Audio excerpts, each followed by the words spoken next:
পড়াশোনার অজুহাতে কিংবা এক্সামের অজুহাতে কোনো অজুহাতেই নামাজকে পেছাবাদ বা নামাজকে বাদ দেওয়ার কোনো সুযোগ নেই। আপনি অসুস্থ, দাঁড়িয়ে নামাজ পড়তে পারছেন না, তাহলে আপনি এক্সাম দিয়েছেন, ক্লাস করেছেন, অন্য সব কাজগুলো নিশ্চয়ই স্বাভাবিকভাবে করেছেন, তাহলে নামাজ কেন আপনি পারবেন না? আজকাল বিশেষ করে একটু কষ্ট, একটু শরীরটা মেজমেজ করছে, একটু খারাপ লাগছে, এই অজুহাতে চেয়ার টেনে বসে নামাজ পড়াটা ফ্যাশনের বিষয়ে পরিণত হয়ে গেছে। মসজিদ দেখলে বোঝা কঠিন, এটা কি আকিজ প্লাস্টিকের দোকান না মসজিদ?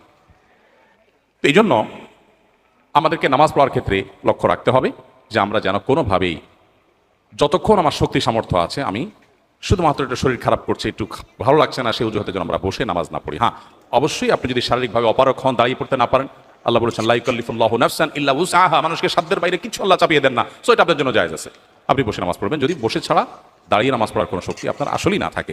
আর সুন্নাহগুলো ইম্পর্টেন্ট, নবী সাল্লাল্লাহু আলাইহি ওয়াসাল্লাম সচরাচর কখনো ছাড়তেন না। আপনার কখনো কোনো অসুবিধা তৈরি হয়েছে বিশেষ পরিস্থিতিতে, এটা বাদ দিলেন, তাতে গুনাহ হবে না ইনশাআল্লাহ।